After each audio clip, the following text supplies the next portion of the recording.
ไปพี่น้องจ้าสะพายสิพาพี่น้องไปบ้านโพนพี่น้องไปกะพระธาตุโพนพี่น้องจ้าตอนนี้กำลังเดินทางพี่น้อง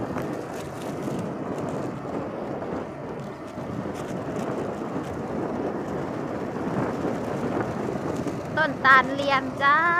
ต้นตาลเรียนบรรยากาศดีดีพี่น้องลมอาจจะได้ยินแต่เสียงลมวูด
ใกล้สิฮอดวันศาสตร์พี่น้อง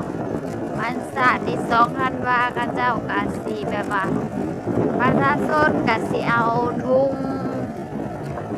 ศาสตร์ลาวกับทุงผักมาหอยปลา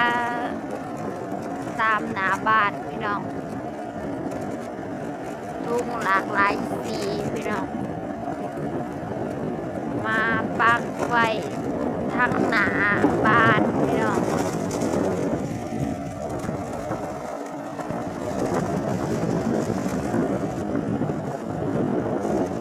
นี่ประมาณนี้เลย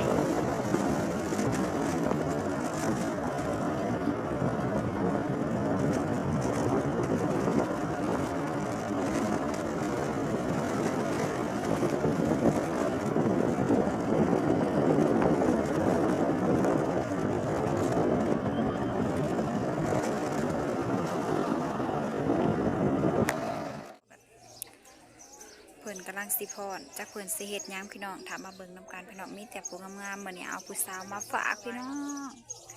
เอาผู้สาวมาฝากพี่น้องผู้สาวฝั่งลาวพี่น้องผู้สาวฝั่งลาวเด้อจ้าเดี๋ยวเฮามาเบิ่งกันพี่น้องจ้าสิเป็นแนวใด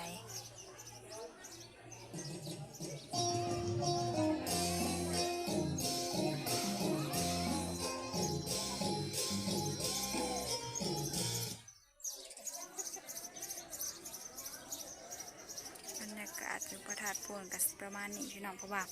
มื้ออื่นเฮาก็สิได้ไปเดินทางแล้วพี่น้องเฮาก็เลยแบบมากราบพระธาตุโพนพี่น้องสบายดีเด้อ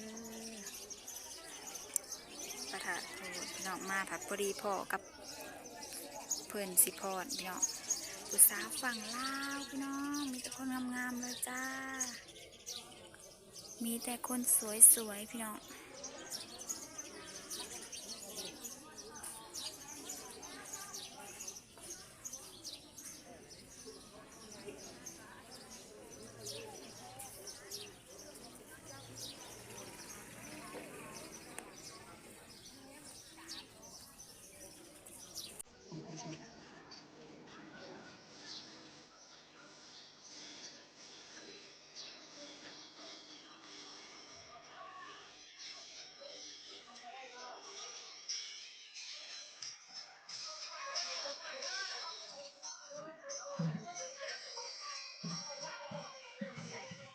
พี่น้องเขาเจ้าบังเอ้าเขาอันนี้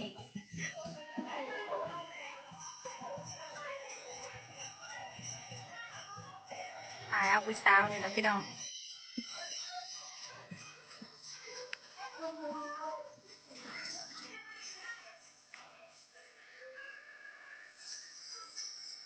เห็นไหมอาหารเรื่องแบบ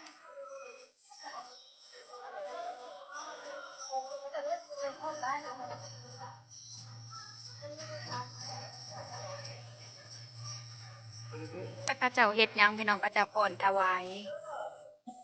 พระเจ้าพรถวายพระธาตุโพธิ์แล้วว่าพี่น้องสมัยก่อนก็จะ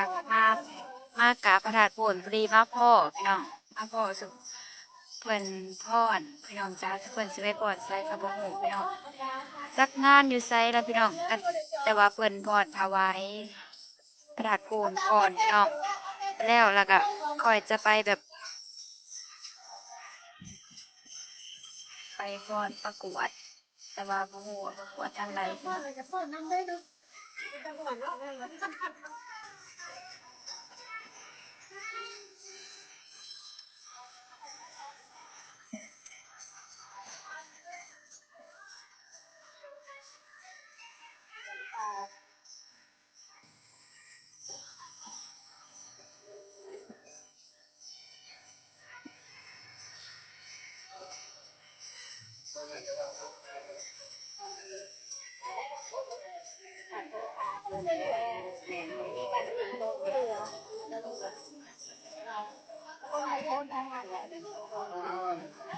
เอารุ่นใหม่เนาะ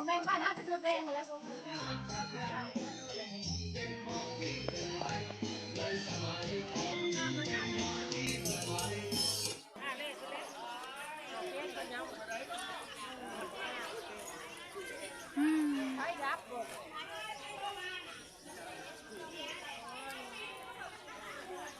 บอกเขาด้วยเดี๋ยวเขาโทษมากแล้วไปออกงาน เพิ่นซ้อมก่อนพี่น้องจ้าเพราะว่าเพิ่นสิไปประกวดพี่น้องจ้าไปประกวดบทกลอนจักอยู่บ้านใดก็บ่ฮู้เนาะแต่ว่าเพิ่นกำลังซ้อมก่อนพี่น้องจ้าเป็นบทกลอนของบ้านโพนถาดของเฮาพี่น้องจ้านี่บทกลอนของโพนบ้านโพนถาดของเฮาพี่น้องก็จะประมาณนี้เลยจ้าพี่น้อง ตัวหนาบ่ยิ้มเลย เพิ่นอันนี้พี่น้อง ต้นไห้ต้นหัวไปชายบดได้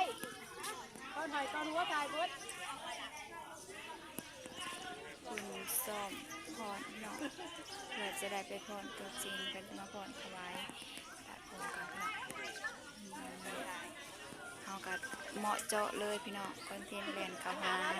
ถ่ายเอาคนงามๆพี่น้องคนสวยงาม ว่าโดนเราไปถ่ายมันต้องพี่ผู้เดียวบาทเลย ๆ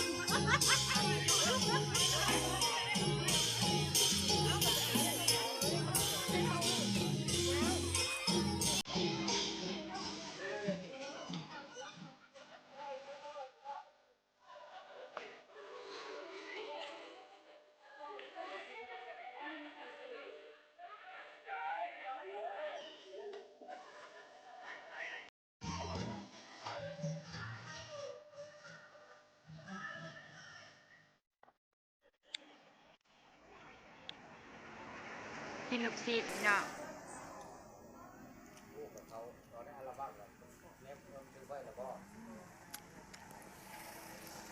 ตอนนี้ก็มาหอดเฮือนแล้วจ้ะพี่น้องจ้า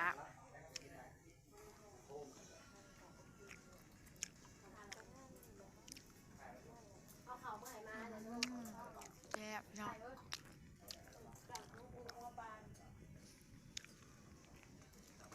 มาหอดเฮือนแล้วหิวข้าวพี่น้องเอ้ยปิ้งลูกศิษย์พี่น้องมากินปิ้งลูกศิษย์นำกันจ้าอืม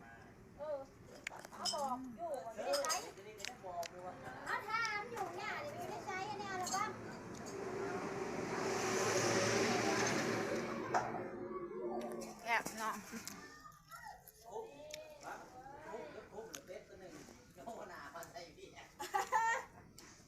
เอาละจ้ะพี่น้องจ้าสบายจิได้จบคลิปไปเพียงเท่านี้ก่อนเด้อฝากกดไลค์กดแชร์กดติดตามมาเป็นกำลังใจน้องหลายให้ทีมต่อไปในเด้อพี่น้องเด้อบ๊ายบายเอาผู้สาวมาผ่าน